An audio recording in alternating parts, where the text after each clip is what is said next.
Welcome to the Leftovers Rewatch. We're in season 2, episode 2. We're all here on a new night in time. Monday nights at 8. There, screwed it up.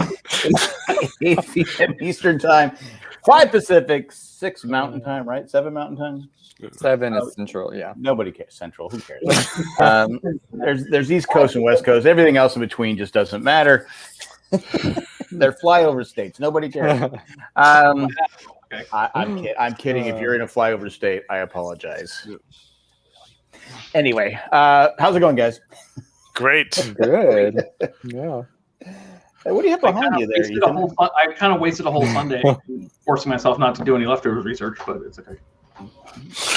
So you wait until today? Yeah, well, kind of. And Randy puts that Eastern Daylight Time, whatever it is. I don't care. It's 8 p.m.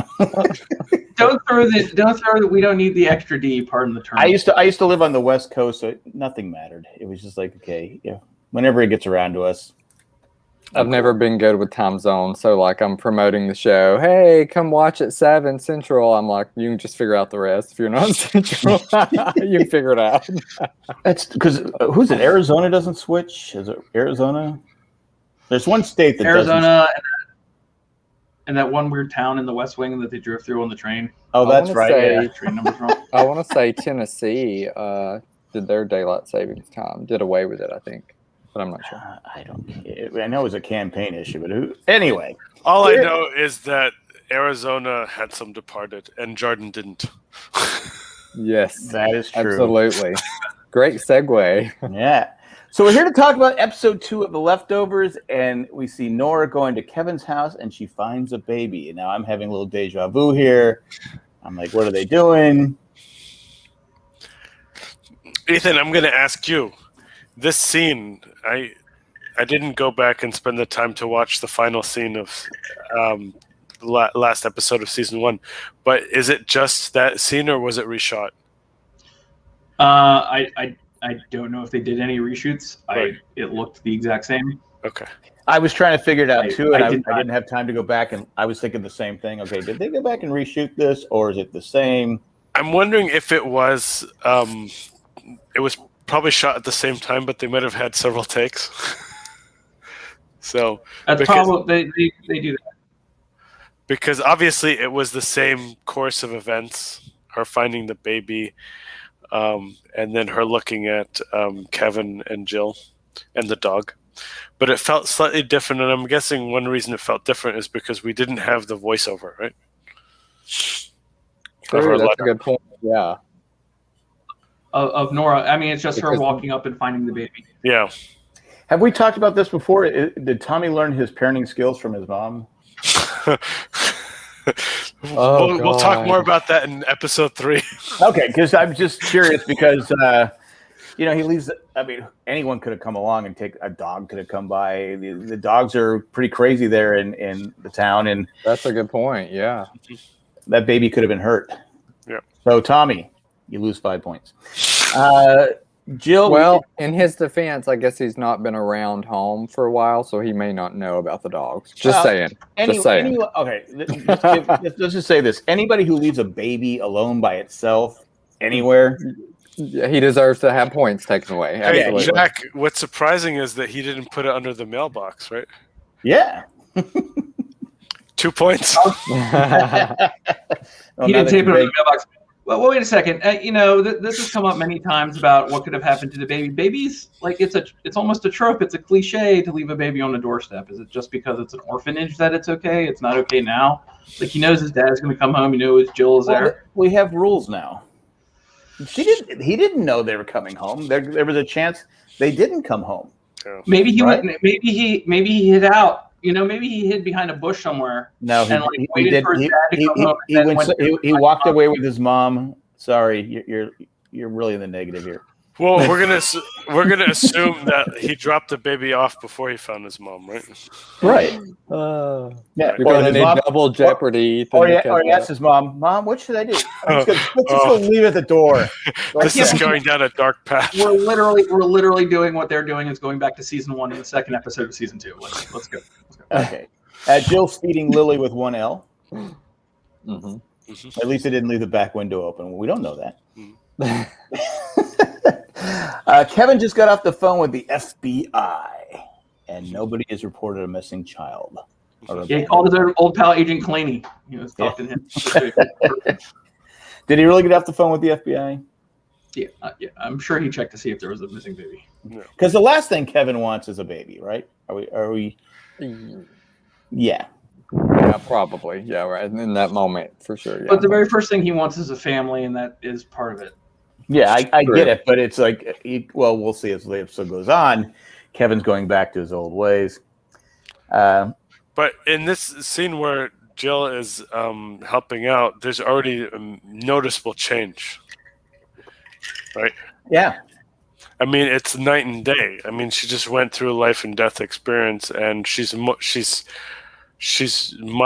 more outgoing and ebullient than she was at any point in season 1. Do you think it's because that the way her mom, treated her and stuff like that toward even this the end of season 1, that she just said, "Okay, I'm done with my mom. I need to get on with my life." I think there's a catharsis that they went through, like where they were able to put Lori away and say, "Okay, we're done with the grieving over that lost one. She's lost." Right. So yeah, I think that's a big part of it. I'd say it's probably the combination of a few things. One, the fact that she had the near-death experience. The second, that her father saved her. The third, that she saw the way that Nora reacted to the baby. Right. And then that the baby itself, that would have some demands on her, gave her a new sense of purpose, right? Right. Because she's the one who says, we're keeping it, right? Well, it's right away, too. I mean, but I'm thinking, too, also, because she did have a near-death experience, she could have died, and her mom still didn't, go with her and say, "Okay, hey, I need to come back in your life." Mm-hmm. Right. Anyway. Well, go ahead. Go ahead. Defend Lori. I think that's a whole different. I'm not defending Lori. I think that at that moment, if I think you're defending Kevin at the end of the fire, if Kevin and Jill wanted to put her arms around her, she might have. I don't know. I don't know if she would have. It was up to her. It's up to her. They don't. She's. You can't touch. You can't do this. Can't do that. They're respecting her wishes, right? It's up to Lori to make the move. Sure. Mm-hmm. There, I can give myself. I agree. So yeah, Kevin, Lori, Ethan. But then you have Kevin and Nora. This I thought was a great scene because Kevin tells we really don't know each other. Yeah. And so then Kevin tells her everything. It's amazing. Everything. Well, I not everything. Well, I kidnapped Patty. But that's not happening yet. Huh? Patty's not happening. Are we sure about that? She showed up at the end of season 1, did she not? Well, that was when he was kind of dreaming. He had a dream. Well, but he's always kind of dreaming. Yeah. He's always seeing her there, But I think that, well, when we get to there, I'm gonna go with Caleb on this one. At the 2-month break, where it says 2 months. Caleb and I buried a body together. But and then when he tells him, when she tells him about Patty, I kidnapped her and then she killed herself and then I buried her with your brother Matt. Yeah. And I'm like going, and Nora's like, and then she goes, "Okay, I hired prostitutes to shoot me." I go, "Well, they're just a perfect couple, aren't they?" And they're saying this in front of Jill. And Jill's just kind of like, I like when Jill said, "Do I need to come up with some kind of crazy thing?" Exactly. But it is funny. As a plot thing too, they're just trying to get everyone to Jordan, so they need to clear some stuff out.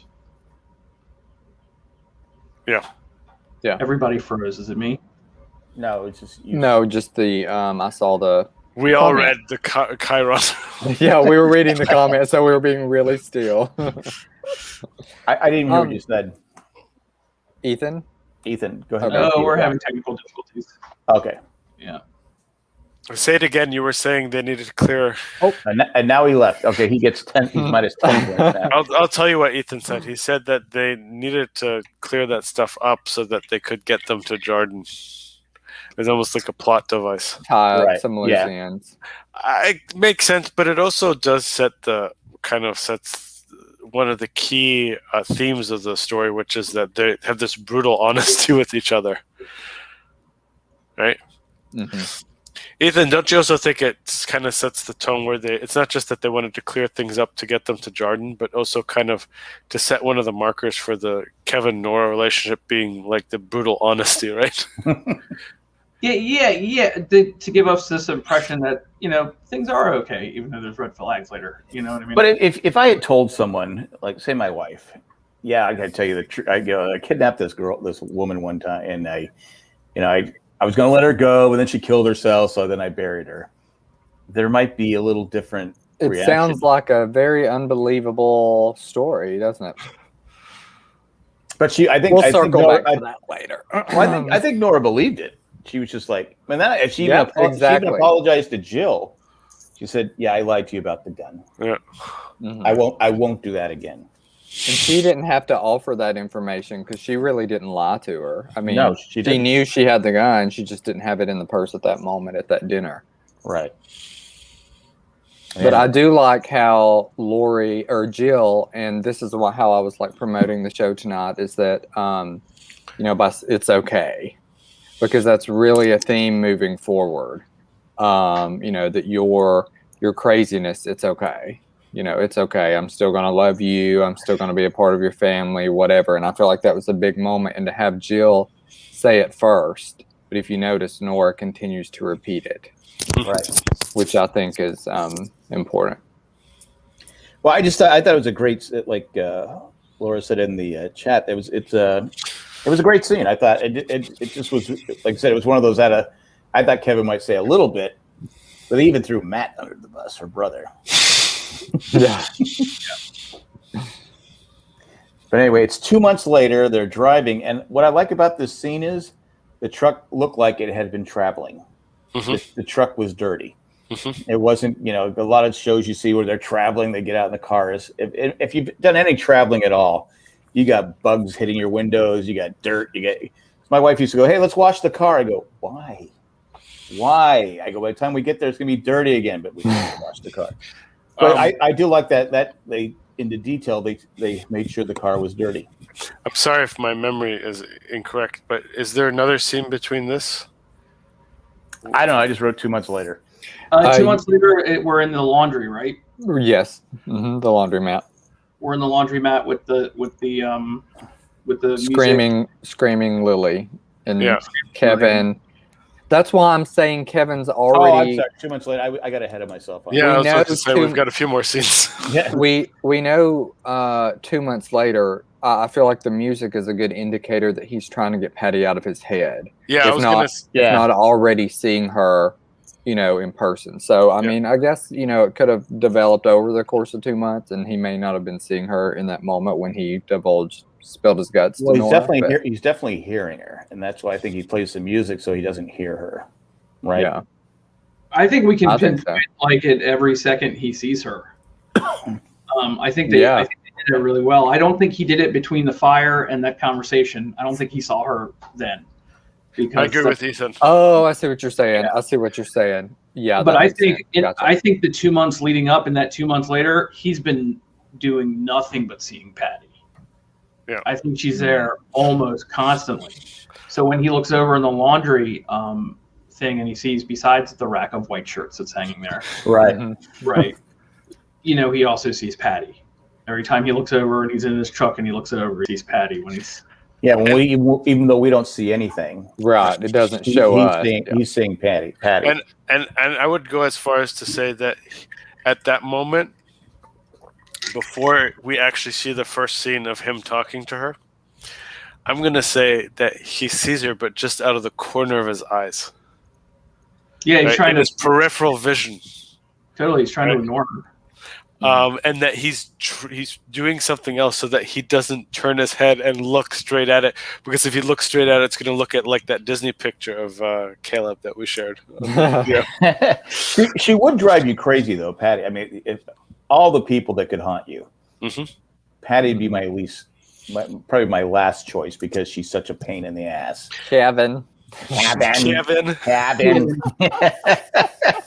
But the other thing that we see, that the theme that came back, is Kevin's bad luck with machines. Yeah. Mm. Yeah, because he's going to fix the washing machine, right?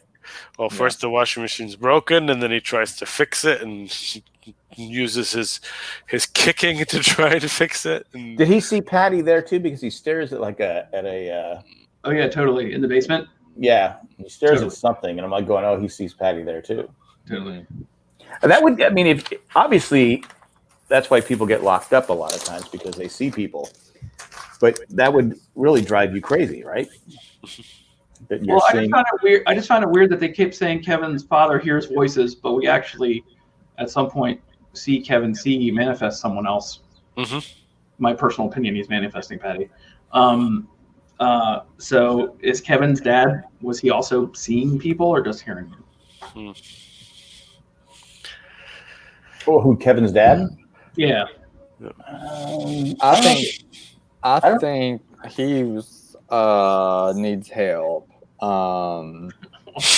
Throughout like the whole course of this show, like my opinion doesn't really change about him. I don't think he's like ever right about anything. I would say Ethan. That may be harsh about his character, but I would say there's a good chance he's seeing too, because if I'm not mistaken, when he does respond to them, doesn't he actually even shift his gaze? Yes. yeah, he turns around from Kevin that one time Because he's like talking like this, and he's like, "Would you please shut the F up?" Yeah, he does do that. I do like when they're talking the adoption guy. Dude seems he seems like a happy guy, doesn't he? But you think Kevin was trying to sabotage it, or just was he nervous, or because he was late, he comes rushing in there. Nor did a great job of calming him down because he's frazzled. I mean, we've all been there. You're late for something. You're trying to run around. You got a baby. You're stressed out. Okay, just to confirm, this scene is before the scene with the woman with the eye patch, right? yes. Yeah. We have 2 months later, laundry, adoption agency. Right. So I would say that, like, even though he confessed what happened to Nora and to Jill, like, this whole thing is still hanging over his head. As far I mean, the whole Patty death is hanging over his head, and I'm not just talking about him seeing her, like almost on a guilt? like on a moral compunction Trauma. level. Yeah. And it's kind of messed up that he went after they had adopted the baby and to try to get himself caught. But I think that was him trying to just escape again. Mm-hmm. I think he has. We saw it when he had that. What was the episode of the Garveys at their best. Even his dad was like saying, "Hey, don't screw this up. You got to get the thing going here." All that. Which all that. Jill says this episode. Yeah. Which his dad says this episode. His dad says, "Try not to drive her into a cult."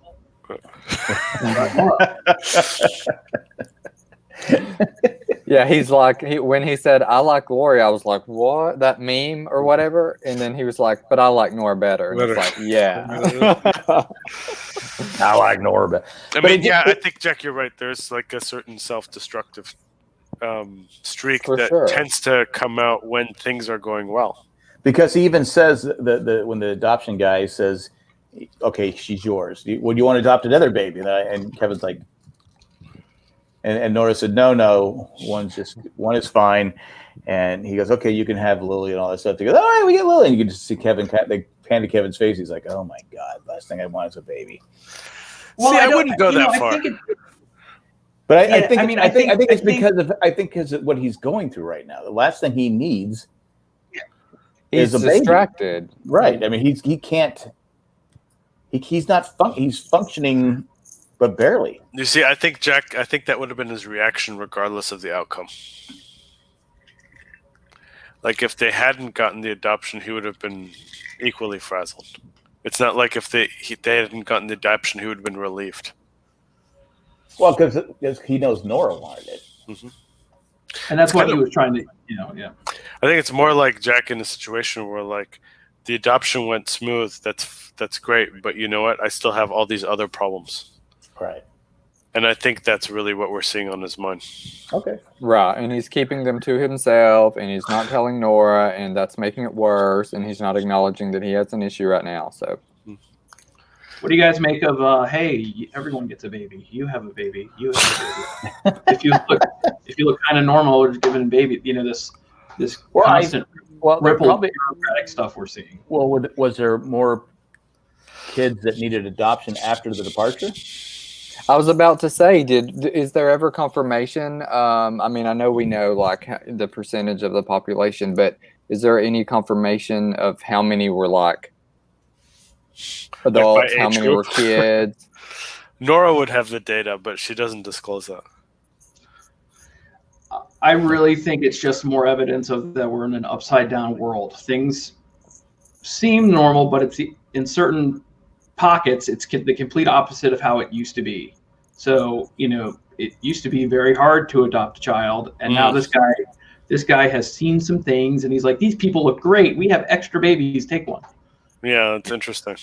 And if they seem great after the awkwardness of their interview and the things that Kevin kind of rattled out, then can you imagine? My dad is in an asylum. Right. He's not a dangerous guy. It was meant to be. And I like what Ethan said in the sense of the upside down world, because the guy who's doing the due diligence is probably doing it the same as he did pre-departure, the same tone, same thing. But then that last comment about, "Do you want to have another baby?" is different. Right. But he did say when Nora said, "Yeah, she lost her family on the departure date." He goes, "Oh, I'm sorry." It wasn't really. He's the first person we've seen that has heard of Nora's situation that kind of just was like, "Oh, okay, yeah, big deal." Because I think what he's been dealing with this since the departure. He's been dealing with trying to get these kids homes and together and stuff. Because I'm sure there's a lot of kids out there that he's probably seen every type of combination of family, parent, grandparent, young child depart. So right now we go to Kevin in the washing machine. He realized it's a hose that he needs to fix, I guess. After denting it. Yeah, after beating the crap out of it. Hold on a second. Okay. First is a close up of the cul-de-sac. Justin throws beautiful visage looking at the cul-de-sac to the awesome song of "Where's My Mind," right? Which we don't hear this version again in the season, but it sets up a whole theme for the entire season. So they didn't rebuild? It's been 2 months. No. The GR, I think, didn't they mostly leave the area after being attacked? After they pulled off their. Well, the property's got to be cheap, right? Or maybe people don't want to live there because it's not as well, I don't want to get ahead of us where like Nora's property is. Yeah, no, they didn't rebuild, and if they did, it's only 2 months later. Maybe they're leaving it as a memorial to what happened in their town to take care of it. Probably still sorting out the insurance claims also. They don't. It's another way to like get people to remember. And what we learned from season 1 is that the insurance companies are swamped. So true. But I think the main takeaway is here that Kevin is kind of replaying this thing in his mind, this violence he perpetrated on Patty, and I don't know what he kicks harder, the washing machine or Patty. You know what I mean? I think it's the wash. I think he cares more about the washing machine. No, who he kicks harder, not. Oh, okay. That's what you said, right, Ethan? Yeah. Harder, yeah. Because they keep doing these flash cuts to what he remembers. Did he kick Patty? Yeah, when he kidnapped her. I know he threw her. Did he kick her? Yeah, there was a flash of him doing that when he kicked the washer. That's dirty bull. But he goes to the hardware store. And he's having the flashes there, and the guy's like going, and he goes, "Yeah, I need this shovel too." Yeah, because he looked at the corner and he saw a sign that says "kills everything," but I think Patty was in front of that sign. because he gets this reminder. Because I think what he thinks is if he gets caught for this in the legal way and admits it in the legal way and goes through the legal system, that is messing with his conscience and he'll be unburdened from this. Yeah, that's what I think he thinks. I think that's a good point. I think he's just messed up. Well, there's that too. Well, he drives. He's still tackling the world with reason and logic, which is his problem. Well, he goes out and he digs up Patty, and that can't be pleasant. That can't be, because how long is it? He didn't bury it deep enough. Has it been 2 months or a little longer than 2 months, right? No, I guess it'd been 2 months. Still, I mean, that body can't smell very good. And the pickup truck that he's driving, is that the one that Dean gave him? Yeah, I believe so. So he puts it in. He sees a state police guy. He rushes by him and then kind of stops in front of him, gets pulled over. The guy says, "Hey, turn down your music." And he goes, "Yeah, I got a body in the back of my truck." And the greatest eyebrow arch in the history of film television. The greatest? The greatest. I'll put money on that. All right. Eyebrow arch. Besides this one. You've never seen John Belushi? The sexiest, sorry. Okay, there you go. Then we see Jill. Jill meets Tommy. But there's still a great relationship going on with Jill and Nora because, is he cute? Is he looking good? Before she goes out, and she doesn't tell him who it is, though. Jill says she has a date or meeting a boy or whatever. Right. Well, I think Nora she says, "Yeah, I'm meeting someone." Then Nora kind of says, "Is he cute? Is he adorable?" Oh, yeah. And of course, Tommy's late. 20 minutes. Now, are they starving? Because, he ordered food and... He's looking rough, man. He's looking ragged. Yeah, he's sick and he needs to eat. And But he doesn't really eat the food, does he?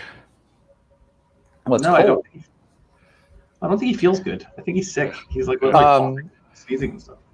Before that happened, there was that moment where Matt, they showed the close-up of Lily's shirt, and they mentioned that Matt sent her an outfit, and it says "Miracle" on it. Matt probably got people thought during the time that it was saying that she was a miracle baby. Well, she didn't Double die. meaning. She didn't die on the porch, right? Well, she's also been, her father's Holy Wayne. So, I wonder if people knew that they would be going after her. Would they? Maybe if this is Game of Thrones, but not Leftovers. All right. She tells Tommy that Dad and Nora adopted the baby. Hmm? He goes, "Oh." He goes, "You want me to tell him?" No, you can't. You can't tell him. You can never tell him. Can't tell him. Can't do that. I don't know why though. And then she says, "Well, can I tell him you're okay?" I mean, he goes, "No, you can't. You can't because nobody is okay." And then Jill says, "Well, I'm okay," which is completely different. We talked about before from season 1. Dad and Nora are okay. And he's like, he goes, what did he say? He said something afterwards. Did he say something afterwards? So something like "No one's okay." Yeah, no one's okay. Then he slides a letter from Lori to Jill, and Jill just rips it up. This is, "I don't want her stinking letter." Yeah. And then Tommy pushes it back. Yeah, I was kind of I just took note of that. He's saying "no one is okay," which is kind of Jill's motto from season 1. Yeah, I was thinking about that too. Well, he's hanging around also, his mom. His mom's a downer. Right? Well, we don't know what's going on with Mom yet. Okay. I was gonna say I have a theory why he's not feeling well, but we'll discuss that next week. It's a whole episode next week, right? Yeah. It's a whole thing. Yeah. I just wanted to make note of something because this conversation, I don't know. I mean, Tommy is all like not wanting anything to do with Kevin. Right. Almost to the point of mirroring Jill not wanting anything to do with Lori, but I just feel like Lori almost got Jill killed. So what's Tommy's excuse? Why does he not want anything to do with Kevin? Can somebody explain that? Maybe he feels he disappointed his dad, or that Lori has been talking to him about Well, was dad. Lori not honest with him and told him what all went down? I don't know. What's your theory, Ethan? I don't know. I just think that he's decided that this is his time with his mom. You know what I mean? Tommy's in some kind of denial, and he's having a really hard time, which we find out about next week. So my biggest question was, why can't they say where the baby came from? Do you know what I mean? It's kind of a head scratcher for me, but he's just in a bad way. Yeah. I don't really know. I felt like this was not well explained. Like, I couldn't think of, beyond what Ethan was saying, I couldn't think of any like specific incident or logical explanation for why, he feels the need to push Kevin away, right? Yeah. But look, they can't tie up every loose end in the show, so. But his dad always cared about him. Yeah. And always, so yeah. It's like, okay, it must be some kind. It just maybe doesn't want. Maybe just doesn't want to see his dad to see how he is right now. That's Could be some of that, yeah. But if he only knew what his dad was going through, it might be a little easier for him to. And you have to remember, like, this whole time, Kevin was reaching out to Tommy and trying to call him over and over and over. What was Lori doing? Nothing. Not talking to anybody. Exactly. So it's just really Lori. Weird. But we touched on their weird relationship before and how like he's kind of drawn to her more so, and she to him. Mm-hmm. So that makes sense. It's like don't try to make his problem with his dad be similar to Jill's, because that was way over the line and has nothing to do. You know what I mean? Ethan, do you think, given what we've seen from Tommy in season 1, where he bends over backwards to, try to save Christine, that his mindset is kind of like, if I talk to Kevin now, Dad, it's just going to complicate things, and what I really need to do is help my mom? I mean, sure. Yeah, that's a really good point. Because there's only so much a person can take at any one time. Yeah. And as we find out next week, Tommy's just in the thick of it at this very second. And, people don't want to be helped. Some people, when they're feeling like that, don't really, some part of them maybe likes that feeling. And he knows that his dad might be the one person that could actually pull him up out of it. And he's just not ready to get down and dirty and do the work he needs to get back. Yeah. All right. I think we covered it. All right. We got it. But I will say, Tommy is only hearing from Jill that everything's great. Everybody's awesome. Because everything's great when you're part of a team. She has her family again. Why can't she be happy? It doesn't matter if nobody else is happy. She's happy. Mm-hmm. Plus, Lily and Nora are happy. Yeah, she deserves some happiness. She does, and she has it for a couple episodes. She doesn't have to hang around those stupid twins anymore. Dork and Doofus, whatever their names were. Laura, and then Tommy leaves, and he gets in the car with Lori, and then they see them driving away from the restaurant. And you got the scene between Jill and Lori, kind of a touching scene right there. But is that where we see the tear come out of Jill's eye, or is that while she's across from Tommy? I think she starts it while she's at least across from Tommy. Okay, for sure. Yeah, either way, it's come on, Lori, that's your daughter. But I'm not going there. Then Nora's talking to her real estate agent. Her house is going for $2.7 million. They only asked for $600,000. I said, well, that's a good markup. And the people from MIT want to buy her house. And it's a great conversation, I think. It's a great conversation because people from MIT are overrated anyway. Am I right? Absolutely. Here's a problem with people that go to college. They like to brag about it. By the way, I love this scene. The way that like the second in command starts to try to like mansplain, Yeah. and Nora just shoots right back. And actually, the head guy is like, you don't have to explain to her. Like, she's smart. She understands this stuff. Well, I love the way they were explaining it because they're saying, well, you weren't it's geography, it's location. Yeah. And when she says, wait, this could happen again. Yeah, and I love this because we were talking about this in season 1, and the first time everyone watched it, nobody thought about that. No. Could it happen again? And it's interesting because obviously in this world, only few people have thought about the probability of it happening again. Everyone always assumed it was a freak one-time thing. Right. Can you imagine, where maybe Nora's thinking right here? I don't think she's worried about herself departing. I think she's worried, okay, what happens if Kevin, Jill, Lily depart? There's no way she could handle that again. Yeah. There's no way.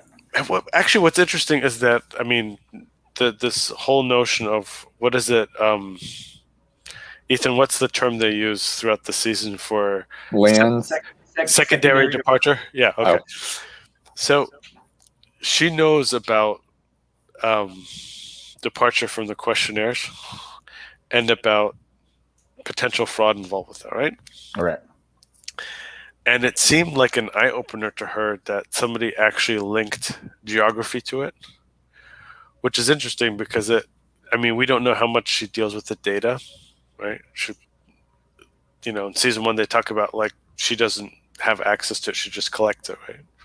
But you would have thought that there would have been some sort of gossip within that department about like what are the key factors. So it seems like this is the first time somebody really talked about geography, because she was genuinely surprised, right? Yeah, because she said, I was in the same house. They go, but you weren't sitting at the table. I think it would take years to kind of even get to this point where they're like, okay, we're studying the locations. They have to figure out, verify everything. And you have colleges bidding on the houses, like at a massive, like. Well, I like the fact that they tease it, like, okay, this could have been what happened, but the show never tells us what happened. Yeah, they're teasing us. They're like. But like they said, we're not telling you what happened. We're not telling you. But they're teasing us with, okay, this could possibly have happened. Caleb, that's what's called tease but don't tell. But yeah, I mean, Caleb, you brought this up like in the sense that like there probably wasn't on that questionnaire, right? How many questions are in the questionnaire? 147.9. Whatever, something like that. But you're right, Caleb, like the fact that they said your kids were there, but you were over there, is that they must have done additional research where they somehow got like almost like coordinates, geo-coordinates, right? That to that level of. Well, so maybe everybody departed was like in a same. Like, well, no, but zigzag, it's like yeah. It's like the files that the GR have. Like they know exactly where everybody was at the exact time of the departure to place the loved one dolls. Right. They got it from these studies that these people have published. Right. Where all this comes from, which comes back in a big way in episode 6. Spoiler alert. Go watch episode 6.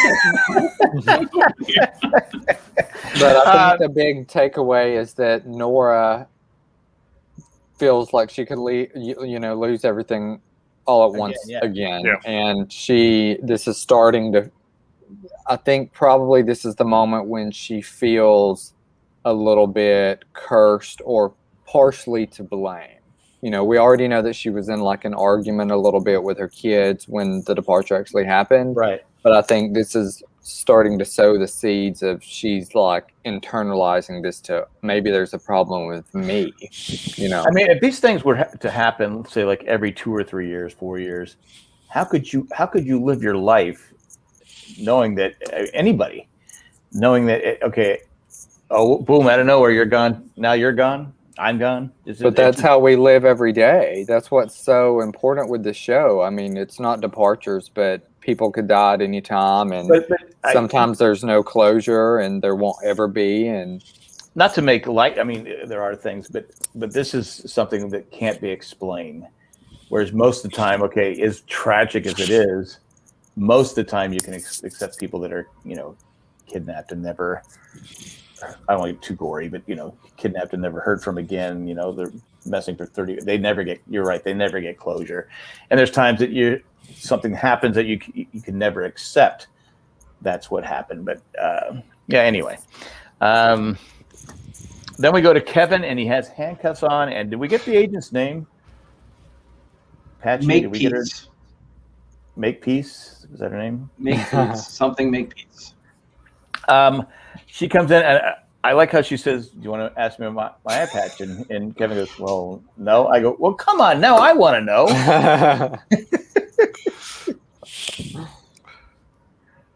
Okay, so this is Charlene Woodward. She's in Pose, and she, I looked her up because she's so good in this episode. This police officer, and it took me back to what Eckhart said in the first season about the guy who worked at the bank. Yeah, I was thinking about that too. Yeah. Yeah. And I was, like the one scene character actors in the show are amazing. And of course, I looked her up, and of course, she's been in a ton of things we've all seen. She just murders it. It's great. She does. She nails it. I mean, like you said, they've done a great. They do a great job in this show with people that are just guest appearance for like 5 minutes and make such a impression on, because she was just like going, and then she goes, "Oh, did you kill her? No, killed herself. Wait, she was the GR. Nobody cares." Yeah. And Kevin's like going, "Please lock me up. Please lock me up." He's like, "Was it? We hardly knew ye. Whatever. Do you want to blow your life up?" And she asks him straight up what we're thinking. Like, do you want to blow up your life? Yeah, and he goes, "Well, no." Then go have fun. Just go live your life, yeah, Kevin. Go live your life, Kevin. Nobody gives a rat's ass about Patricia. Nobody cares about Patricia. Doesn't even call her Patty. Calls her. She doesn't call her Patty. She calls her Patricia. How great is it that it's after this scene we get the Patty reveal? Right. Yeah. Yeah. She's like, "What the F was that?" She's like, "Did you really think that?" Because he walks out to the station, you don't see her. He gets in the truck, you don't see her, and only after they switch the camera and his head turns and he turns that she's there. And you're like, this is what he's been dealing with. And if Hollywood was cool and they could have done a Kevin Spacey in 7 and not given us his name before, put Ann Dowd on every credit before she showed up, that would have been way cooler. Right. But yeah, it was a great scene, and I just like, I can go. Well, yeah, I mean, but again, this is like shows like what was the term used, Ethan? Upside down world that we used to describe it in the orphanage scene. You said upside down world. Oh yeah, world is upside down. Yeah, the world is upside down in the sense that, I mean, it's a continuation from season 1 where the federal government is incredibly powerful and the members of it are incredibly cynical. Yeah, and that they just treat like they literally treat like the cults as subhuman, right? Yeah, for sure. And then Kevin comes home, and guess who's there? Kevin Sr. He got released. Now, do we know how he got released, or they just said you're better, or was he just pretending not to hear voices? It sounded kind of ambiguous, his answer, right? Yeah. But the thing is, he looks a bit cleaner. Yeah. Not as clean as pre-departure. Ethan just departed again. Yeah, but it can happen at any time. What I like about the scene is it's actually nice. It's a nice compliment to the scene at his party, where he's telling him, to cut the S out. It's another version of that talk, and it seems like he's kind of reverted back to that. So the reason why it's a nice kind of denouement is the fact that the last scene we saw between Kevin and his dad before that was the one in the diner. All right. Kevin's just looking at him and being like, "What happened to you?" So Kevin's dad somehow was able to go back or forward to a point where he can again give him sound advice and be somewhat of a reliable voice. Even Kevin Sr. says kind of what Ethan said earlier. He said the laws of nature are upside down. Yeah. Right. And he even, admits that the reason why he seems normal is that he started just listening to the voices, right? Right. So in some ways, I'm doing what they're telling me to do. In some ways, that's a second, almost like another level of advice, in the sense that he's recommending to Kevin, even though Kevin doesn't realize it, that maybe Kevin should listen to Patty. Yeah. Mm-hmm. Now, do you think Kevin Sr. has talked to Patty? No. So he has. Because you're saying Kevin should listen to the voices. Yeah. But Kevin hasn't told anybody that he's. Well, he's saying it indirectly in the sense that he seems more balanced, because when Kevin asks him, do you still hear the voices? And then, what is the exact line, Ethan? You'll know this. When he says what's changed is that he started listening to the voices, right? Right. Yeah. I just started doing what they told me. Told me to, or started doing what they told me to. And Ethan, do you view that line almost as like foreshadowing and accidental advice from senior to junior, telling him he should listen to Patty?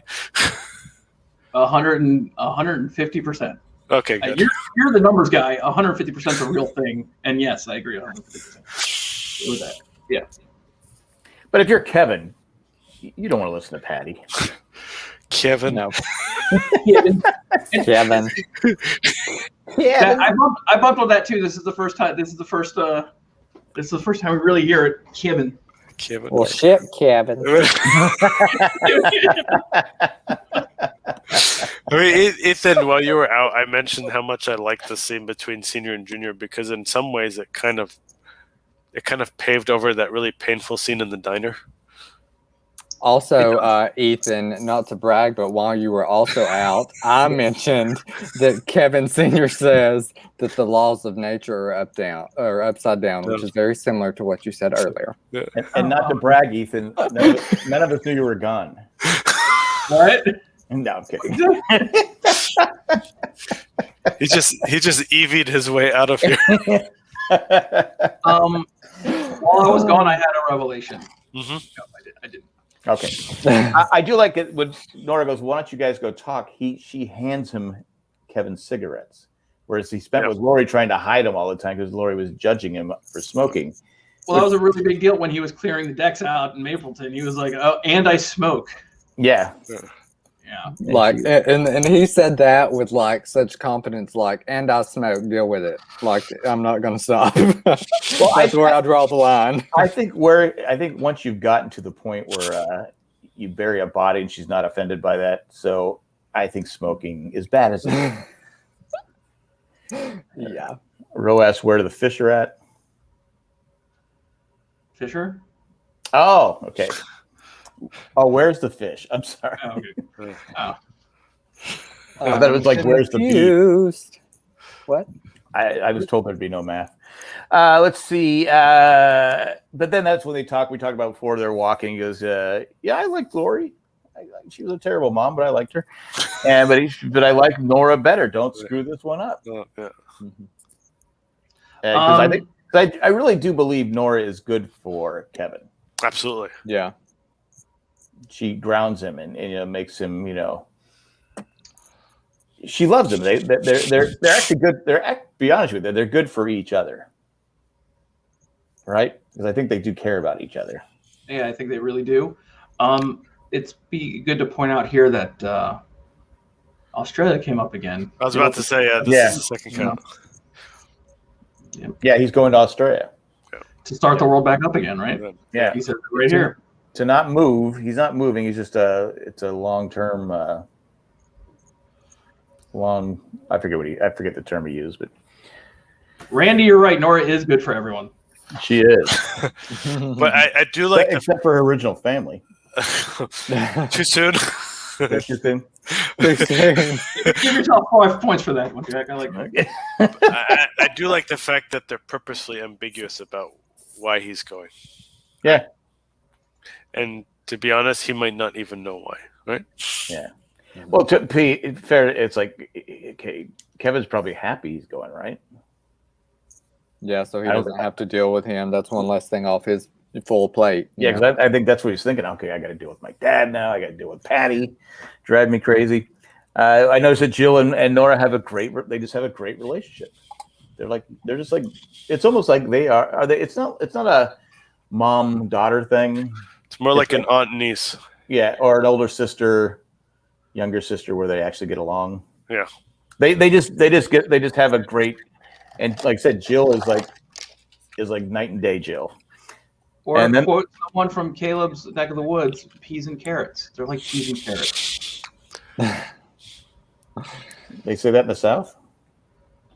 That's a I guess, yeah. Forrest Gump thing. Yeah. Bless your heart, Ethan. Bless my heart. I thought it was like biscuits and gravy. They get along like biscuits and gravy. Or like peas and carrots again. Haven't you seen the movie? No, I go with biscuits and gravy. That's the term for the South.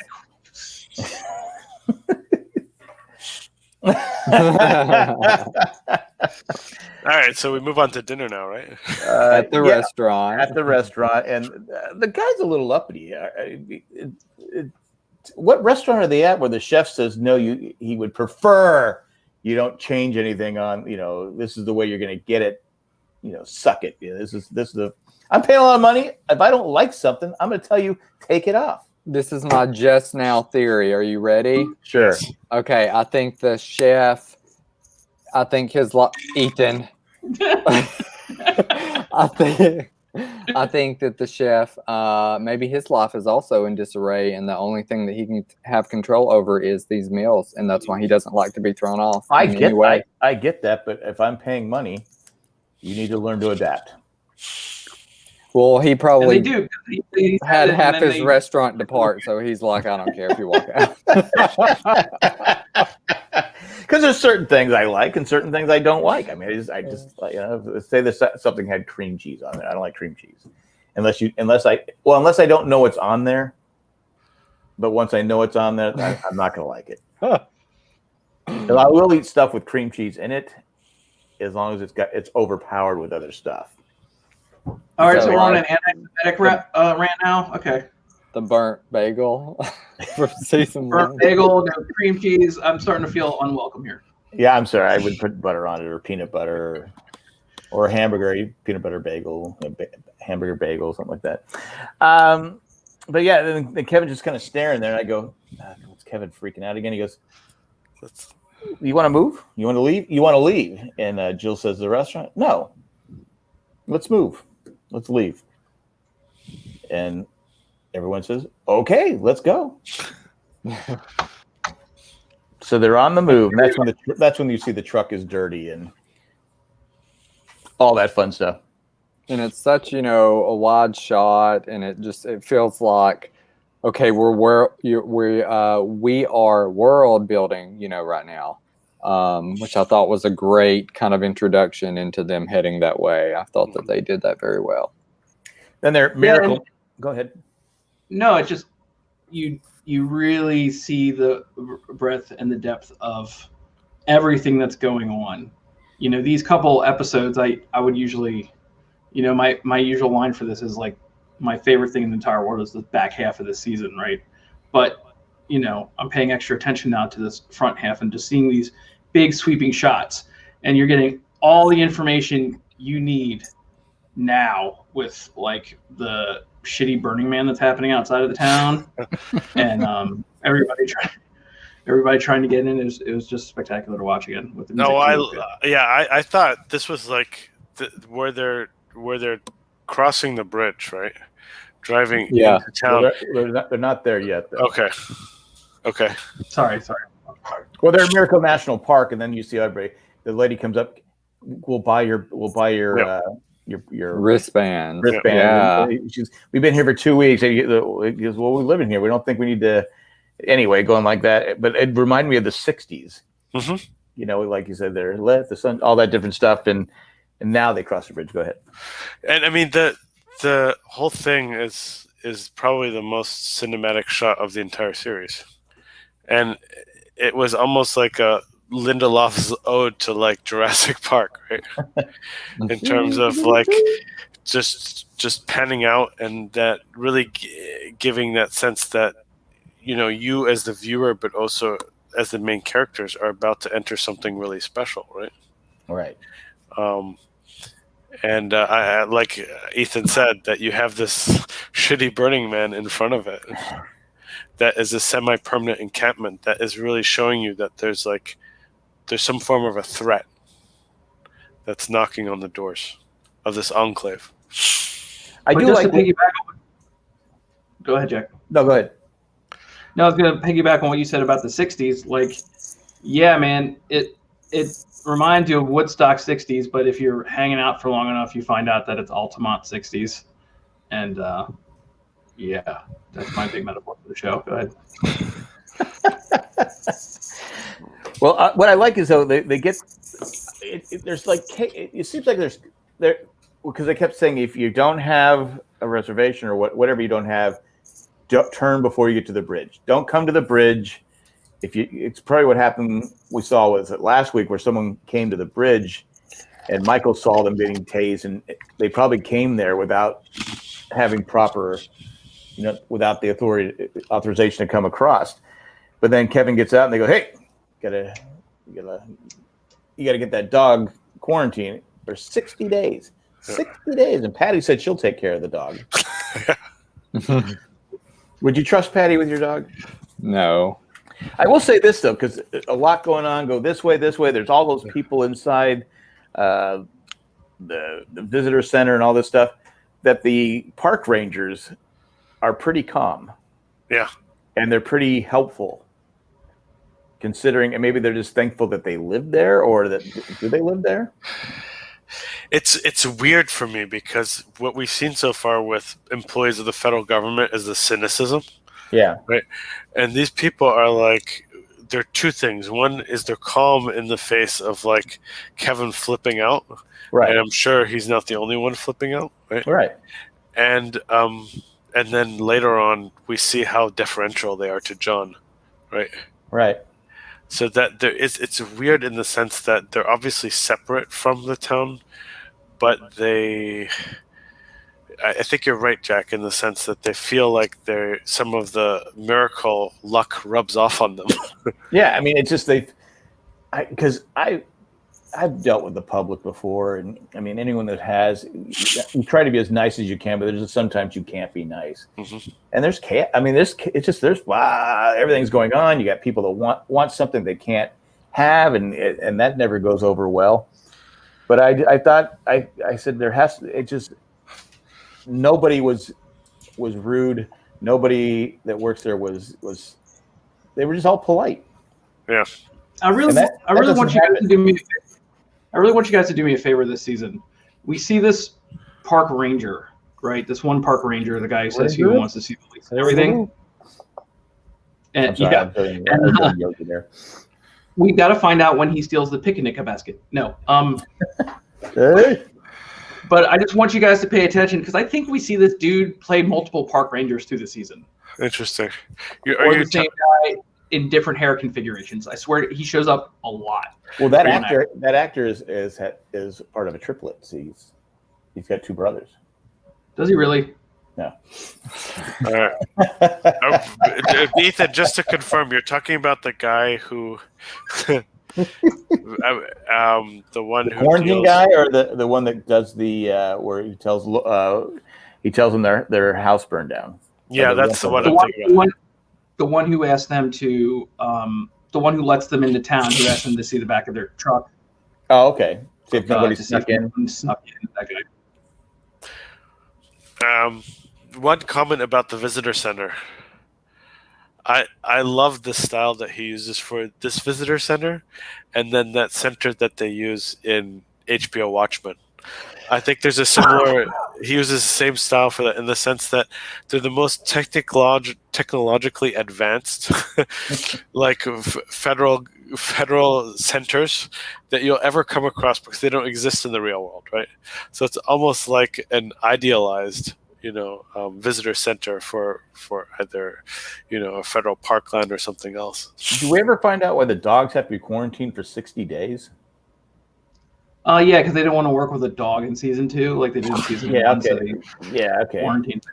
Well, the dog could have run away before they moved there.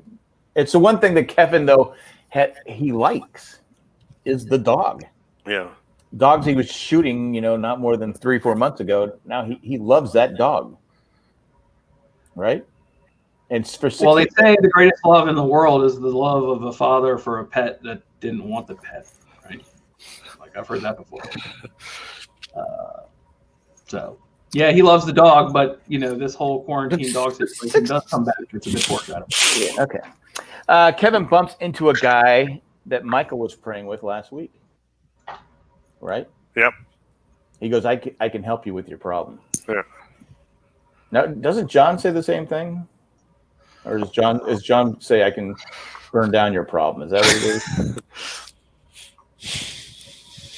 Just wondering. I think Rhode's right. I think the dogs have COVID. Dogs have COVID? That could be it. Yep. And the dog wasn't wearing a mask, so there you go. Let's see. The house they rented burned down. There's an auction going on. And Nora is in a place. She goes, we decided on that because Kevin's like, what are you doing? We can go live anywhere. You don't have, right? Is he right? I mean, she's bidding on a house that, you've never seen it. You just there's a picture of the outside of it, and it looks a lot better in the picture than it does in real life. Is there anybody cooler than Nora, like cooler under pressure or anything? Because she has not made it very clear to Kevin how important it is that she feels safe here. And Jill was obviously able to pick that up. Right. But she wasn't too cool because, she went from 1.6 million to 3 million. Oh, no. Like, she was cool up until now. Like, she never expressed until now. And you can see her face as they move in. That's something I bumped on, too. You see her face. She's all about it. She's so happy to be there when you track her face, that tracking shot over the bridge. Well, because she had that meeting with the people about her house at MIT. Right. And now she's like, well, I don't want to be in a place where nobody departed. Right. Yeah. So she's obviously willing to pay anything. She's willing to look past the imperfections of the house, all that. And maybe Jill's picked up on it because they have such a great close relationship, whereas Kevin is still his relationship is with Nora. I mean not with Nora, with Patty. He can't, he's consumed with, what's going on with him and Patty. So yeah, $3 million for that house. And I honestly don't think that's a big deal because she also got paid $2.7 million for her own house, and then in addition to that, we know that she's probably well off just simply from the fact that so many of her family members departed, right. And then not to mention her parents died as well. So there's no telling what kind of money is. Well, because she got $2.7 million for the house, and there's taxes. No, there isn't. There's no taxes. Well, because of the 1031 exchange. She's buying another property that's worth more, so there's no tax on it. The tax gets deferred. Well, but she didn't buy the tax. Does that work? But even though she didn't buy the house yet, it's within something like 60 days. Oh, okay. I don't think that factored into it, but but I will add to this, Caleb. Remember, she's not spending all that money every month on hookers to shoot her. That factors into it too. That's true. Just blow. Because like I'm saying, she spent $3 million on this house, so she obviously had enough cash because 2.7, wasn't enough to cover $3 million and all that other stuff. But it was enough to scare the other auctioneers away, which is what she wanted. Well, yeah, she wasn't going to lose that house. Yeah.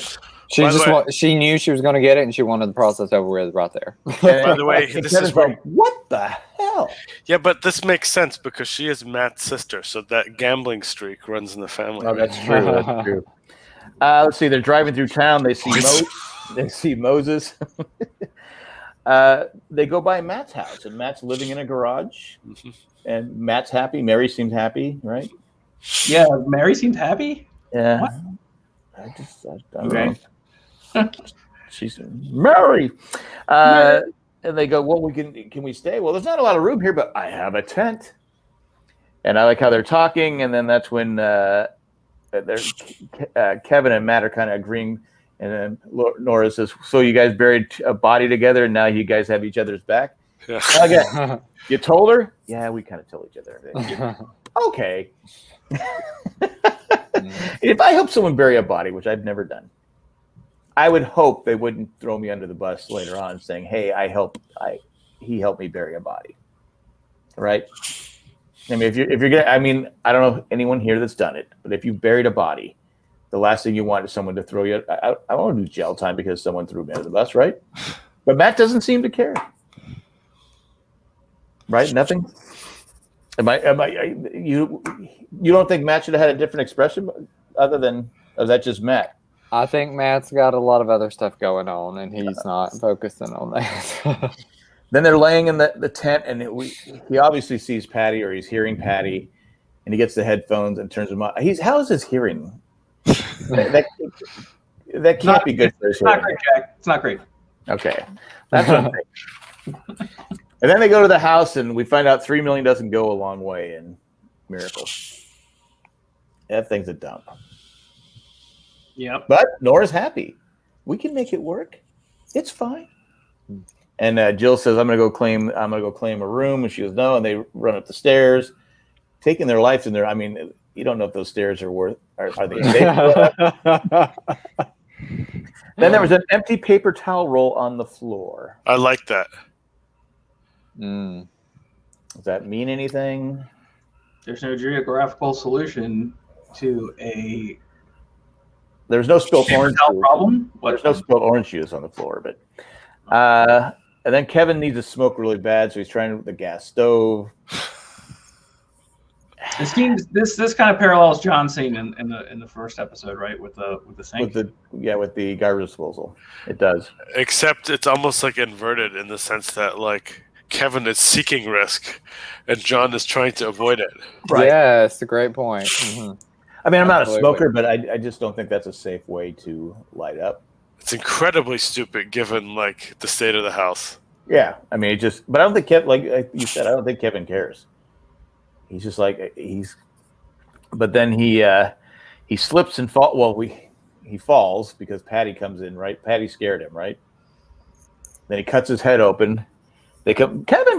They come running downstairs, and Jill's because there's a knock at the door, which is John, to invite him to the birthday party. And then they turn the water, and it's like brown water. It's like, and Kevin even goes, now Kevin cares about his safety. Don't put that on me.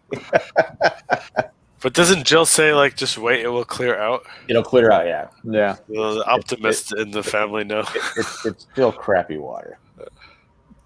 But she puts a Band-Aid on. Your boo-boo's all healed. You're all better. And then Nora says, we're going to a birthday party. And then we're at the birthday party where Evie blanks out, drops the cake. They go get the pie. And as Kevin's getting the pie, who does he see? Patty. And she's like, what is with these people? What is it? She says, hard to tell if they're part of your story or if you're part I love this. Yeah. But she's got to throw her sass in there, and she says Officer Garvey has secured the pie. Pie is secure. Pie is secure. Over. Okay, so that's like first overt audience trolling Lindelof speaking to us. yeah, I was going to ask you about this, Ethan. Do you feel like we go back to season 1, and there was some humor in there, but it was really subtle. Okay. Like, I thought all the loose scenes were hilarious. I thought the stuff with Dennis was funny, right? But do you feel like this device, I mean, part of it is audience trolling, but the way that this is set up is a way to bring like some Lindelofian humor into the whole thing? Sure. Great. I think I did have a question I forgot to ask earlier. Now that Kevin is resigned and no longer there. Kevin Sr. is obviously. Is Lou in charge? I hope so. F Lou. I don't think. Lou is the first actor, the first face you see in A Quiet Place 2. I actually just saw him in a show. He was playing a police officer, detective higher up or something, and people were having to report to him. I don't remember what it was, though. It's called The Remainders. No, that wasn't it. Maplewood PD. Oh. Okay, so but Ethan, this is the first scene where we see Patty just start sassing, right? Yeah. Conversation, right? The first time we were in talk with him. And what I loved the first time I watched this was when she says, like, again, like almost like being the narrator, almost like Deus Ex Machina, like saying, like, I'm not sure if you're part of their story, they're part of yours. If Lindelof had actually made it such that by the end of the third season, the main characters were the Murphys, I would have loved that. It's been said by other people before, but this show easily, I think, could have continued with other families and other stories. Yeah. Oh, easily, yeah. Mm-hmm. Yeah. And I'm glad it didn't, but yeah, I mean, totally. Yeah, because there was enough interesting characters, and of course the writing was fantastic. They're walking back, they're leaving, and then we see the scene where he goes, yeah. But the two girls, I can't remember their names in the cars. No one remembers their names. No one cares about them. Evie's friends, and they're like, hey, how you doing? Talking to Kevin and everyone else. And then Nora says, I like them. I like them. Yeah, they're a good family. Yeah, I like them. But then Kevin goes in there, and he turns on the light, and Nora, being a good mom, leaves the house so the Lily doesn't get hit with any glass or anything like that. But no, he gets mad. This piece of junk. He's throwing a fit. I got to be honest. I would have done the same thing. Yeah, I mean, you would have flipped out, a few scenes earlier. Yeah, exactly. When you tried to light the cigarette. I mean, well, I don't smoke, but it would have bothered me. That's where you would have broken. I'd have been banging on the gas stove. But no, it's a normal thing when you pay $3 million for a house and you turn the switch and it just explodes. That's not a good thing. I have a feeling this house was like abandoned, or somebody that lived in it died, and it just went through years and years of court stuff before it was able to go on auction again. Right. I mean, I think Kevin has a little right to be a little annoyed at this point.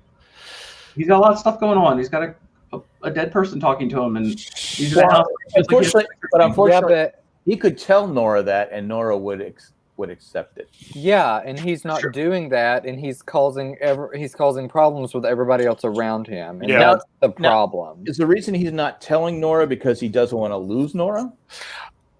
I think the reason he hasn't mentioned it yet is that, okay, so I think the anger that's built up is the fact that he realizes, they all left Maplewood, right? Except for Lou. And we don't know. Lou could be there. Yeah. So Jill and Nora. Lou could be Moses. Okay. Jill and Nora and Lily are all fine, and they have this wonderful path ahead of them. Meanwhile, he still has Patty that is trailing him. So they were able to get away from what they wanted to get away with. He couldn't. Right. So he's so upset, and he's keeping that within him, right? And then it just takes the smallest thing to just set him off. But wouldn't it help him if he went to, because Nora, like I said, he told him about burying a body. It didn't phase her. Look, I'm seeing that. I'm seeing Patty. She's talking to me. I see her. I can't get her out of my head. I can't sleep. But he hasn't accepted it yet. He hasn't even accepted it yet. Yeah. Yeah, that's true. Plus, I mean, his whole persona is about trying to help others. The last person he tries to help is himself. That is true, yeah. That is true. But then I think, as he screams and yells, and Jill, where we mentioned before. Go ahead. I'm sorry, I have to point this out because if you don't help yourself, you can't help others. Of course not, So- but this is the way his character's written. Oh yeah, I know. That's what I'm saying. That's the flaw right now. Yeah. That's what's causing Well, the sometimes if you problems. exercise, that helps you. Maybe you should exercise a little more. Yeah, he needs to whip out those gray pants. Yeah, the man has a 10-pack. He needs to whip them out. Those gray sweatpants. There you go. Jill tells Kevin, and this is where Jill has grown up. Mhm. She goes, look, she needs to be here. She feels safe here. Even if Jill didn't know about the conversation, the MIT conversation, she knows that Nora did lose her family. And she's never felt safe. Yeah, that's why she's had, she was hiring prostitutes to shoot her and all this different stuff. And this makes her, she goes to him, don't fuck this up. Mm-hmm. By the way, very much channeling Amy from season 1 here. Right. Yes, she's kind of taken the positive parts of Amy and kept those with her, which is very important. Because she was Amy. Anyway, so Kevin goes upstairs and goes, all right, I'm an asshole. We've all been there. Is there a response like, yes, you are? Yes, you are an asshole. And he goes, go ahead. I know the timing is off, but when I first watched this scene of her standing on the balcony, I knew that the earthquake was coming up because the stories have overlapped. So the earthquake's about to happen or whatever, And so I thought they were going to be standing out there on the thing when the earthquake happened and Nora fell off or something. I was thinking something crazy. Why are you trying to kill Nora off? Yeah. I was worried. I was so attached to her by that point. Okay. And then Nora says, if there's anything you want to tell me, I can handle it. Mm-hmm. Which is a lie. It's a lie. No, I think in this moment she could. Yeah. No. I think later on when things have built up to the point that Kevin has still not revealed his secret, that's kind of the tipping point for her. That's an issue. But like right now, I think she would accept it. Yeah, I mean, it wasn't too long ago that they all accepted everything else about each other. So I think that she would. And then Kevin wakes up. You see Kevin laying in bed. He's not sleepy. He does close his eyes, right? Yeah, and we get that awesome shot. I love that those shots of the music and going down on his face. It's great. Yeah, and then Kevin wakes up in the drain pond with the fish flopping around. Now, does Kevin have any relationship? I probably have asked this 1,000 times back in the original. Is he related to going back to the kid and the mom, the cave woman? Is that his bloodline? Is there something between him and that situation? No, we never know. But I'm just throwing it out. Could that? Well, I mean, there's a strong probability given that happened prehistoric times. Yeah, there you go. Just from the shape of the population pyramid, right? Well, I guess we'll have to do 23andMe and find out. But he wakes up in the drain pond and he has a cinder block tied to his ankle with a rope. So he tried to commit suicide. Mm-hmm. Now, did he try to commit suicide because he feels maybe I'm not good for Nora, or I can't get away from Patty. I can't handle it. These are all excellent questions. Anybody have an answer? Well, it's. I don't think it's because he's trying to get away from Nora. I would rule that out, but I don't. We shall see. Well, I think it's the other guy making the decisions, right, Ethan? It's Amy. She did it. Take Amy. And then he hears a car with music. Climbs out. It's the three girls' car, Evie's friends and stuff. And then John and Michael drive up. So Kevin runs away, goes back in the thing. And John is screaming, Evie. And Michael says, Dad, all the water's gone. And then Patty says, Uh-oh. And then black. Black. I just said that was because just her look was he looks at Kevin and goes, uh-oh. And we're all sitting there collectively saying, is this the show from the first season? This is a different show completely. Right. And I'm so in, it's not even funny. I mean, it's almost like a enhancement, right? I wouldn't say it's different, right? But it's like they're different. They're additional layers, right? Yeah. I mean, you still have Kevin waking up in places he doesn't know how he got there, things going on, but it just was like, and plus he knows John now. He met John. He knows John, and he knows John is probably not someone to mess with. And the last thing he wants to be seen in, John's looking for his daughter, and there's Kevin. How's Kevin going to explain why he's there?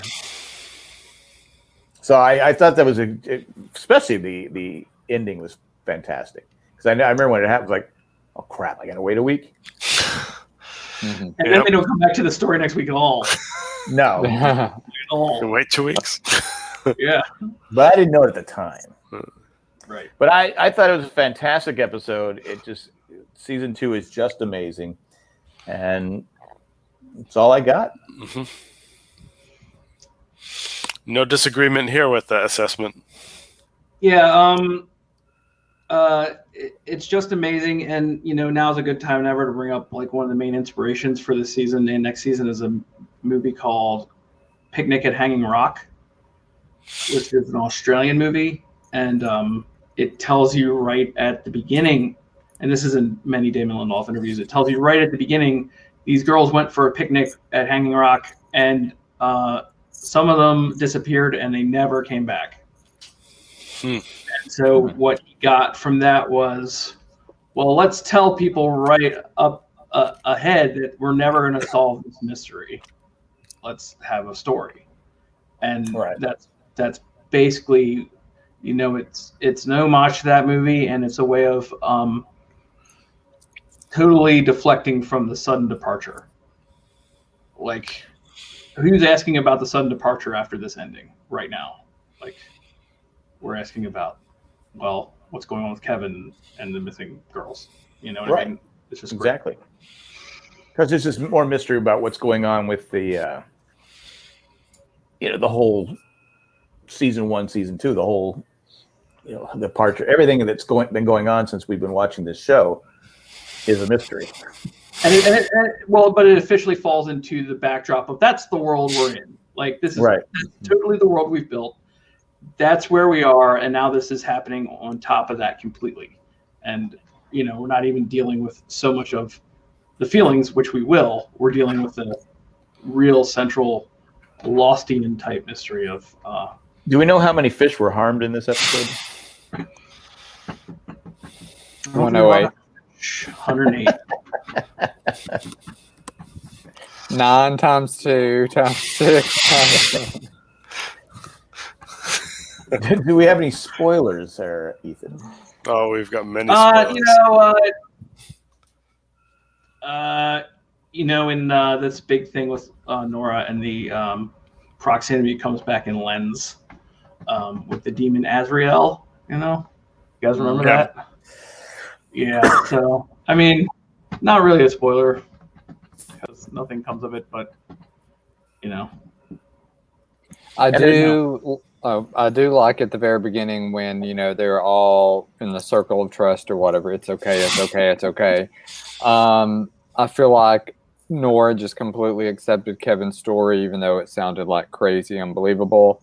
And I feel like her believability near the end of the, show, can possibly tie into that in some way. Did Nora know? Maybe. Did Nora know Patty, or probably know of her? She knew the GR. Probably knew of her. Okay. If I had to guess. Because her brother knew about Patty. Mm-hmm. Mm-hmm. Yeah, I hadn't thought about that. I mean, part of Nora's reaction would have been like, all right, okay, if you said it's true, that's fine. Even if what you said is a lie and you killed her, I'm okay with that too. Like, given everything that she caused to this town and this family, right? Right. Yeah. And as great as it is, like the agent. As great as it was to see them, adopt Lily, I just it was really sad to me. Knowing that later Nora kind of loses her. Yeah. I still have mixed feelings about that, but yeah. Well, that's kind of setting up one more extra gut punch for Nora. The Leftovers makes you feel so good at the end of a season, but it has to spend those first couple episodes of the next season bringing the people back down. You can't be happy all the time. Yeah, you can't be happy, and so that's kind of the genius of the show. Because at the end of this season, you're like, oh man, it's so perfect, and at the beginning of the next season, spoiler alert, Kevin's drinking himself with a plastic bag. You can only be happy for about 5 minutes on the Leftovers. That's all the amount of happiness that they assign. No more, no less. 5 minutes a season. It's not even happiness; it's a glimmer of hope. It's better than A Million Little Things, because that show you could not be happy at all. One other comment about season 2 is, and I'm not sure if it was in this episode or in the next two, where I felt like the way that they use the theme music is much more impactful. Now, I felt like in season 1, and we haven't talked about the music much. I mean, we all like the music, but I felt like there were some scenes where they used the Leftovers theme where it almost felt like it was a little bit hyperbole. Like the music was actually more emotional than the actual scene. Mm-hmm. But kind of like Lost, probably. But correct me if I'm wrong, Ethan, in the final scene of episode 2, do they use the Leftovers theme as he wakes up? As he wakes up? In the water? No. They use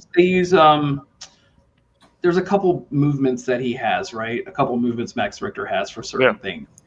And he used one of his big, I would say his second piece, which is the Doni Nobis Pasium.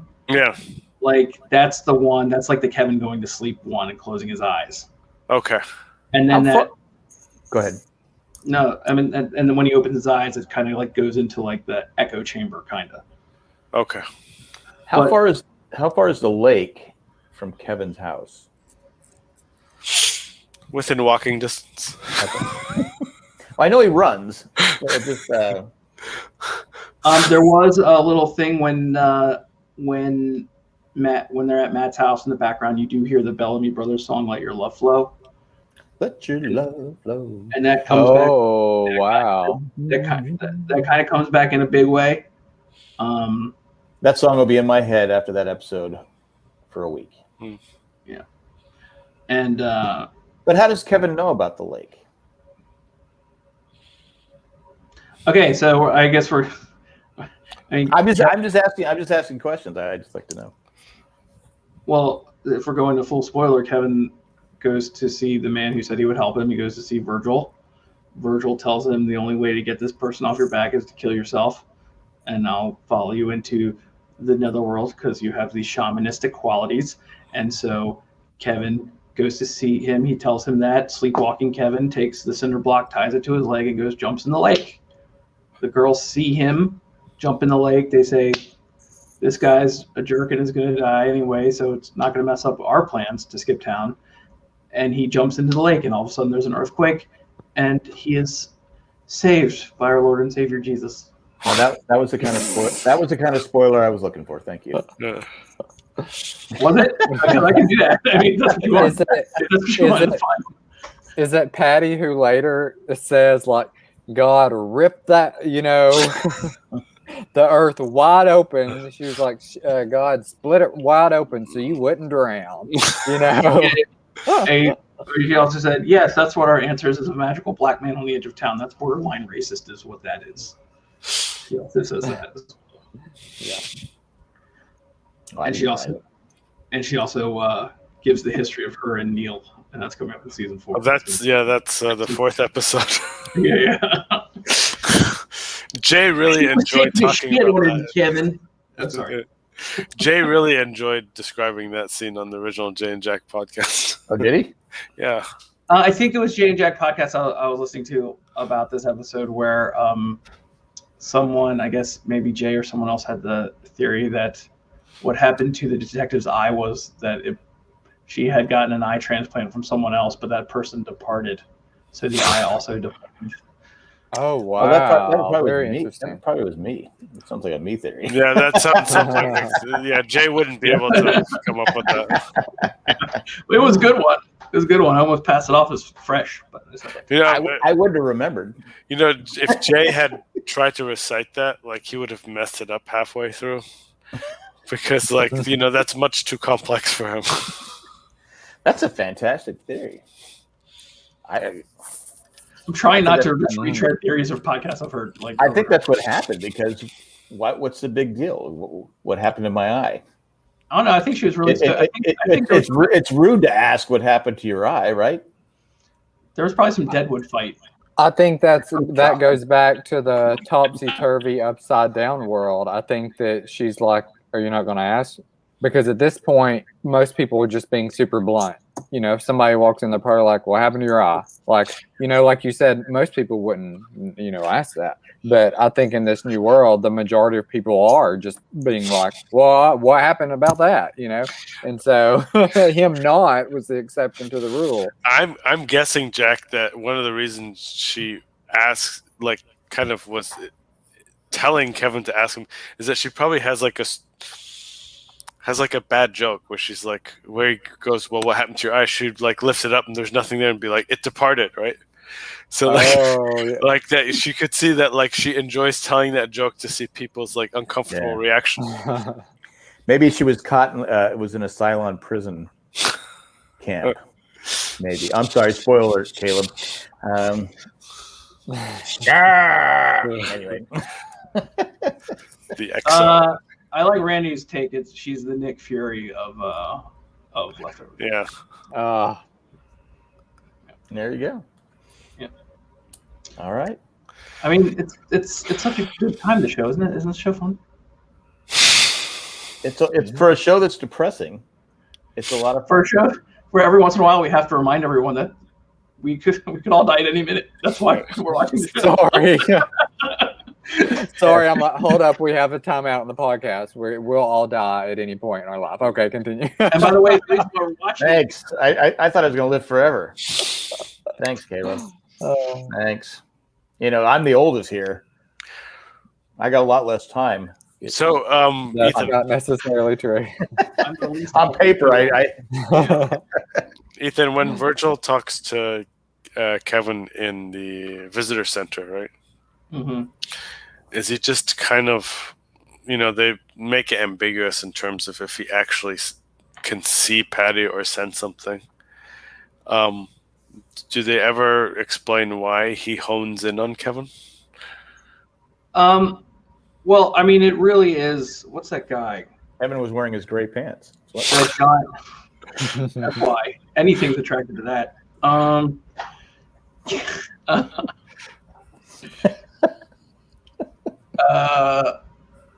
It's really like douchebaggy John Edward type shitty TV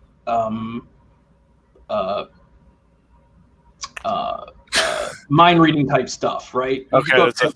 You could go up to anyone and say, I can help you with your situation. So it's really just senses somebody who's nervous. But I do think Virgil can see something in Kevin. I do think that. But I think that if you're using your skeptic lens, you can also see that side of it. Yeah.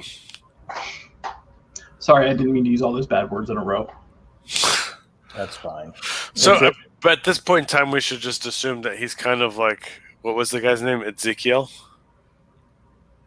That he's just Isaac. Yes. Isaac. That he's just kind of doing something related to mooching off the reputation of Miracle, which is another reason why he lives outside of town, right? Right, but we know stuff's going on there. We know Isaac is around, and we know that we saw a bird fly out of a box that was obviously buried in a box. Yeah. So, Bird in a box. Bird in a box. I feel like people watch this show and then get whole ideas for whole shows after how to name it. There is a movie called Bird Box, right? Or Yeah, with Sandra Bullock. yeah. It's almost like someone saw Lost and made a show called Fast Forward or Fast Forward. It's like really dumb. But the difference was that Flash Forward was good. Bird Box. I wouldn't know. I've never actually watched it. I stopped TV with commercials a while ago. So you can talk about a million little things or This Is Us or whatever. I'm out. I can't do it. So you can watch it without commercials. Actually, you probably won't be able to find Flash Forward anywhere. If I could find it, I would watch it again. You see what this is? Do you see what this is? Do you know what this is? It's a kitchen sponge or something like that. This is a wound I got because Mad Men is not anywhere on any streaming channel I have. I had to go downstairs and find my Blu-rays. And while he went downstairs, he punched his washing machine in homage to. That story has more holes than a kitchen sponge. That's how it's loaded, okay? Loaded. Sorry, All right. My little complaints about not having every streaming service that is around.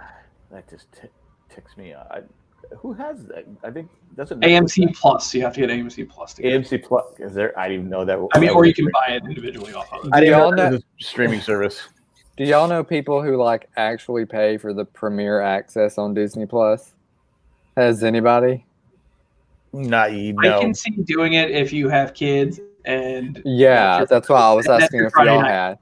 Because everybody that I've talked to is like, there's no way we're doing that. We're just waiting 3 more months and it'll be on there anyway. What is Yeah. that? It's like where if you have Disney Plus, then they'll drop like Cruella or whatever new movies out, and then you Oh. can pay like an extra $30 to watch it immediately. But then you don't really have it because in like 3 months it'll be on Disney Plus anyway. So, I Or if bet you're such a at least 2 members of that barbecue podcast have that. They seem like the type of suckers who would fall for that. well, that's on the regular. That's on the regular Disney Plus. But if you want to, like, if you had a certain band that you liked the best and they had a new song in Cruella, you would probably want to get it to hear the Florence and the Machine Cruella Did song. Ro not watch Lost? Oh, Ro is awesome. Flash forward is how I Yeah, found she- it. I love That's this. Great. That's she Wow. said she would totally You would watch find- Flash Forward She's not. again. She's lucky I don't put her on mute. Has she seen Lost? That's what I'm asking. Hey, Ro, where are you? This Jack. is an insulting question. Jack, it's my house too. Do you remember that? My house too. Oh, and The little kid. He keeps Yeah. saying it's my house too. Right? yeah, I do remember that. Yeah, Terrible depiction of autism in that show, by the way. yeah, yeah. It had it. She watched totally watched Lost every episode, but yet Yes. But yet, and then you're showing that comment. Listen, I didn't stick It's with okay. Jay Jack until all the Leftovers came on. I listened to him and Lost. I think I didn't stick with them until stick with who? Jay and Jack, the Jay and Jack network of podcasts that has 2 extra offshoots recording tomorrow night. Oh, that's Is an Arcad and broadcast tomorrow night? What? Our what? Arcad. Arcad? Arcad. Isn't that what it's called? No, it's a RCAD. Arcad. Is that Ramblecast After Dark? Isn't that Arcad? No, we never say Arcad. Yeah, but that's what all your flyers say. Arcad. That's not my flyers. Look at what you've done. You have scared Ro to death. She's like pleading not for you to mute her. Ro, we gotta get We to would that. never do that. Ro's here. Who's Ro? I don't know who she is anymore. Do you not know how to spell? Do you know how words go together? Do you not? Are you talking to me? I'm just messing with you. I don't care.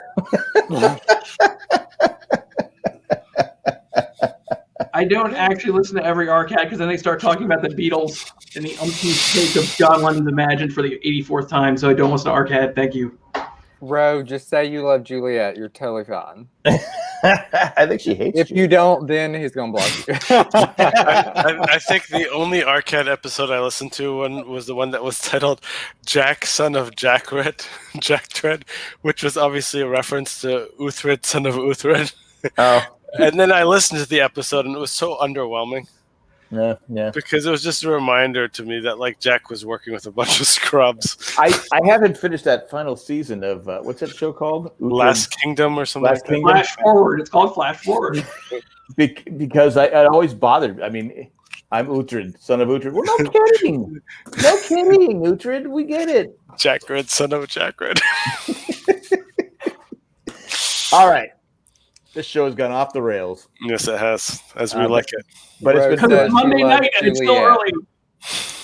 early. Ro will say anything at this point, just not to get muted. Because I was loaded, okay.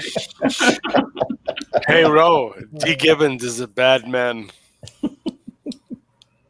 How many episodes? Was that like 11 episodes? How long was that show? No. It was a full 24.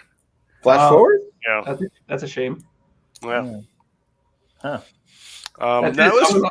I'm gonna watch it. I'm gonna watch it. I'm gonna. No, Well, the first episode is pretty intense. It's a TP and a wigwam. From where I remember, it's pretty intense. 2 tenths.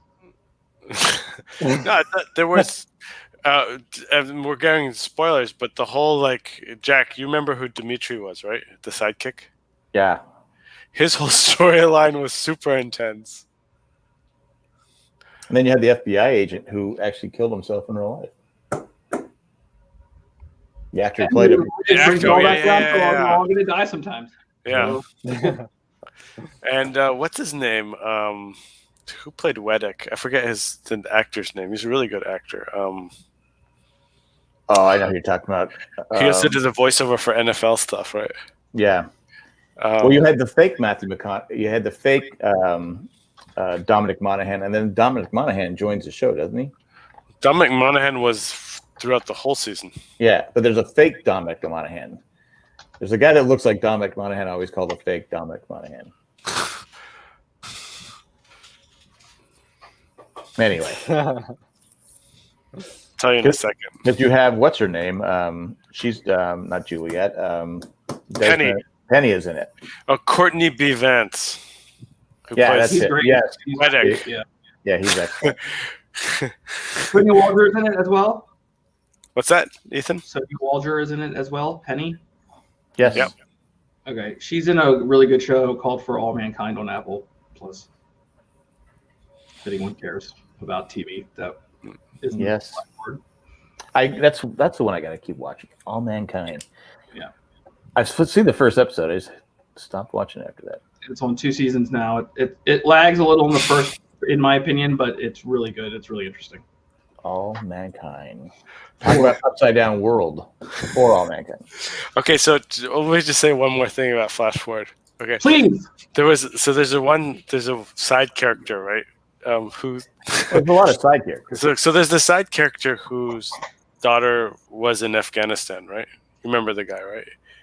He's the friend of the main character, right? Okay, what's his name? Ralph Fiennes. Ralph. So his friend, right? He's like he works like in telecom or something like that, and the character bothered me because like it felt like the guy he had some sort of weird American accent. Turns out that the actor was Irish, right? So it's kind of like you notice this. There's a certain parallel. He was kind of supposed to be like the Matt character of the show. Because Matt like overdoes his American accent as well, and we all know he's British, right? Because he's Doctor Who, right? But this guy, like, I was like, oh, I mean, I'm sure he's like a really good actor, like on BBC stuff, but like in this Flash Forward stuff, like, I just can't get over the fact he's got like a really messed up American accent. I think that's why I liked Band of Brothers, because I didn't know any of them were British. Right. It wasn't until I watched the making of, and I went, wait, wait a minute. Are any of them American? I mean, there's some, but it's just like the majority of them are British. Yeah. There was another show that came out shortly around the time of Flash Forward that it had Juliet's ex-husband in it, and it seems like it was something involved with like military planes. I know you're talking about But it was it had promise, but what was it? it was advertised as like Lost Element, something like that, and Flash Forward, and then kind of like Revolution, and there are all these other shows that tried to be Lost that didn't. Element. I watched it for a while and then gave up on it. Manifest now, I guess. I mean, I haven't seen that bit on there yet. I didn't know it was still on. I saw where it came to Netflix recently. Ethan, you're dead. I'm glad you didn't ask about burying a body earlier in the podcast, or Look at those eyebrows. or later in the podcast. You should do a new one. Maybe my face is better than before today than the previous. Why should he change perfection, Caleb? Thank you. I'm not in charge of points, but I would give you so many. I'm talking about the Disney version. That one. All right. On this note, Yes. great show, kids. 1 in a million. Mm-hmm. Next week, we're back. Next week, we'll be back next Monday night at 8:00. What was it? Eastern Pacific? What did Randy say Eastern it was? Daylight Time.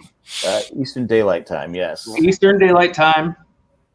Central 8:00 Daylight on the East Coast, 7:00 Central Mountain, and 6:00. Wait, what was my math? 5:00 in California. Hawaii, I think, is like 3:00 or 2:00, depending on when you're. Anyway. Here we have a list of countries we're going to tell you about every single time. And all 4 to 7 of you that join us live, I really appreciate it. Yes. Thank you. We do. The conversation is great, especially when they say they love Juliet. So. All right, guys. We're out. Bye.